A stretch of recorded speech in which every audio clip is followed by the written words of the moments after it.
again, some of my friends still talk about they've never shot a buck as big as that mule deer. Perfect, typical 4x4 with nice big eye guards.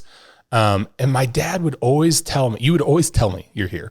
You would always tell me, sometimes these deer in the middle of the day will just hang out in these little cluster of trees. You'd always tell me that. And I'd be like, this is ridiculous. We'd be sitting in the middle of the day throwing rocks into Quakies, seeing if stuff jumps out. That's just not my style of hunting at all. But I remember you would always tell me that. And now it is completely stuck in my brain because of this story. You said, we're going to go down and throw some rocks in these Quakies. And I had zero interest in doing that. I sat in the truck and was like, I'm not getting out of here. There's no deer in this little tiny patch of Quakies.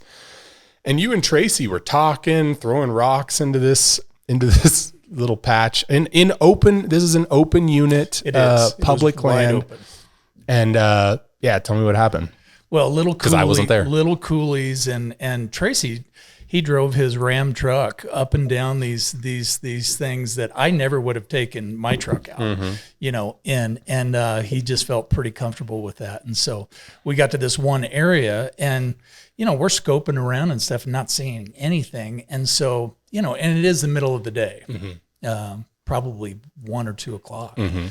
And, all of a sudden, I started tossing a few rocks down into these Quakies and aspens. Mm-hmm. And next thing you know, and Tracy does from the other side. Yep.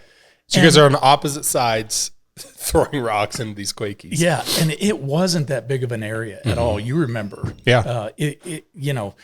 If there was something in there, they were really hidden. Right. And then all of a sudden, this monster mule deer jumps out of the middle of these Quakies, and it was unbelievable. Mm-hmm. It was a nice, I think, was it a 4x4 or a 5x5? It was a 5x5, but it was because of the big eye guards. Eye guards, yeah. Yeah, that's right. Technically, Fish and Game calls it a 5x5, but most hunters in Idaho would call it a 4x4 with big eye guards. Right. And so both Tracy and I are shooting at this deer because we both wanted. And it jumped in between you guys, right? In between. And so we weren't not shooting there. You learned from your cow story. Exactly. So it jumped a little ways away from us, and Tracy is a good enough shot to where he shot, and while it was on the run, and I could tell he probably hit this thing first, but when it stopped, we were both blasting because this deer was so big and the rack was so big that I thought we can't let this get away. Right. And he went down at probably about the third shot. Yeah. So. And I don't think Lacey and I were sitting in the truck. I don't think we even heard the gunshots.